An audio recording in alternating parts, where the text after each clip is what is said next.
नमस्कार, मी रिद्धी म्हात्रे. बातमीपत्रामध्ये आपल्या सगळ्यांचं स्वागत. या बातमीपत्राच्या सुरुवातीलाच अत्यंत महत्त्वाची घडामोड आहे राजकीय वर्तुळातली.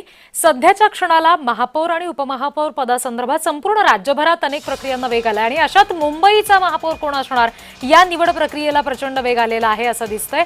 आणि या सगळ्या पार्श्वभूमीवर भाजपचे अमित साटम आणि शिवसेनेच्या राहुल शेवाळे यांनी पालिका आयुक्तांची भेट घेतलेली आहे. गटनेता निवडीनंतर आता या सगळ्या पुढच्या प्रक्रिया सुद्धा सुरू झाल्यात. नेत्यांनी आता आयुक्तांसोबत चर्चा केलेली आहे. ही दृश्य बघतोय आपण. राहुल शेवाळे, अमित साटम आपल्याला दृश्यामध्ये पाहायला मिळतात. मुंबईमध्ये महापौर निवड प्रक्रियेला वेग आलेला आहे. पालिका आयुक्तांची भेट राहुल शेवाळे आणि अमित साटम यांनी घेतलेली आहे. गटनेता निवडला गेला आणि त्यानंतर महायुतीच्या नेत्यांनी आयुक्तांसोबत चर्चा केलेली आहे. फेब्रुवारीच्या दुसऱ्या आठवड्यामध्ये महापौरांची निवड होण्याची शक्यता आहे.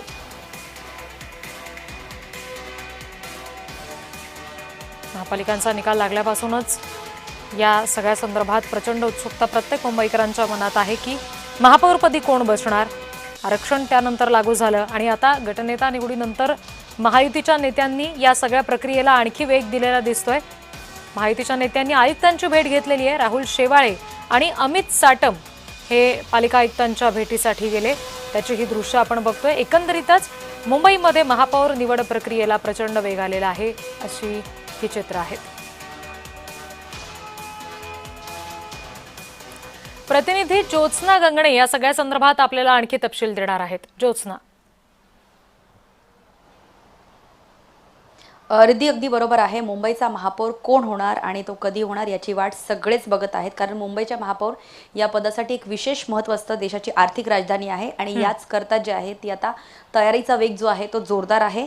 गटनोंदणी जी आहे ती भाजपची झालेली आहे. त्याचबरोबर शिंदेंच्या शिवसेनेची झालेली आहे. मात्र राष्ट्रवादी अजित पवार यांचे गटनोंदणी जी आहे त्यांच्या नगरसेवकांची ती अद्याप झालेली नाही. कारण कागदपत्र जी आहेत ती बाकी होती. म्हणून आज अजित पवार गटाची नगरसेवकांची गटनोंदणी झालेली नाही आहे. महायुतीमध्ये हे तिन्ही पक्ष मुंबई महानगरपालिकेच्या महापौर पदासाठी किंवा सत्तेमध्ये एकत्र असणार की नाही याच्यावरती अमित साटम यांनी सांगितलेलं आहे की ते तिन्ही म्हणजे भाजप, शिंदे शिवसेना आणि राष्ट्रवादी अजित पवार गट हे एकत्र महायुती सरकार म्हणून जे आहे ते मुंबईच्या BMC मध्ये असणार आहेत.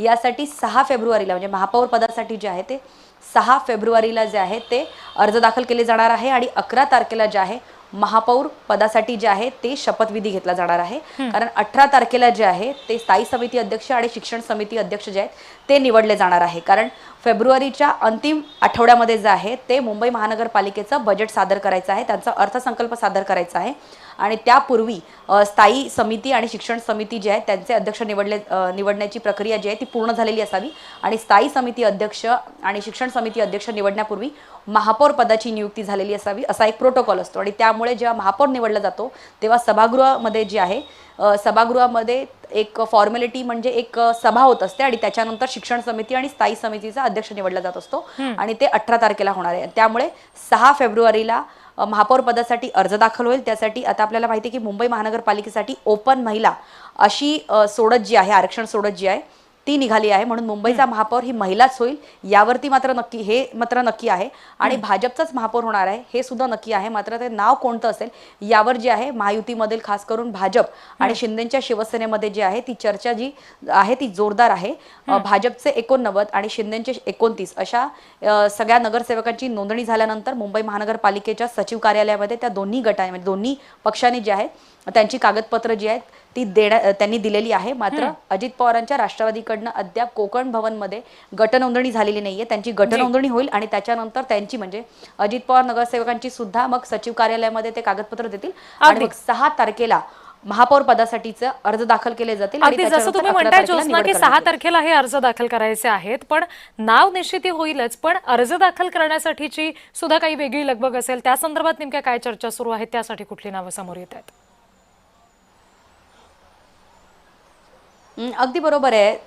महापौर पद जो आहे तो आपण बघितलं की विरोधक असू दे नाहीतर सत्ताधारी असू दे महापौर हा मराठीच असावा अशा प्रकारची एक सर्वच पक्षातून जी आहे ती एक म्हणण्यात येते की महापौर हा मराठी असावा. आता मराठी ही व्याख्या जी आहे ती व्यापक असणार आहे का यावर सुद्धा प्रश्नचिन्ह उपस्थित होतात. कारण महापौर हा मराठीच असेल मात्र तो मराठी भाषिक असेल का यावर सुद्धा आता सवाल उपस्थित होत आहेत. तेजस्वी घोसाळकर यांचं नाव जे आहे ते अगदी समोर येतं, कारण महिला महापौर होणार अशी आरक्षण सोडत निघाल्यामुळे, ओपन महिला आरक्षित असं हे आरक्षण सोडत निघाल्यामुळे मुंबईची महापौर जी आहे किशोरी पेडणेकरांनंतर पुन्हा एकदा आता जी आहे ती महिलाच मुंबईची महापौर होणार आहे. त्याच्यासाठी तेजस्वी घोसाळकर यांचं नाव जे आहे ते अगदी जास्त चर्चेमध्ये आहे, कारण तेजस्वी घोसाळकर या ठाकरेंच्या शिवसेनेमध्ये होत्या किंवा एकूण अखंड शिवसेनेमध्ये होत्या आणि त्यानंतर सुद्धा ते ठाकरेंच्या शिवसेनेसोबत होत्या आणि त्याच्यानंतर आता त्यांनी निवडणुकीच्या पूर्वी भाजपमध्ये प्रवेश केला होता आणि त्यानंतर त्यांनी भरघोस मतांनी त्या जिंकलेल्या आहेत आणि तेजस्वी घोसाळकर यांच्या नावाला जास्त विरोध होणार नाही अशी भाजप आणि शिंदे यांचं अंतर्गत चर्चेतून हे समोर आलेलं आहे की जास्त विरोध होणार नाही.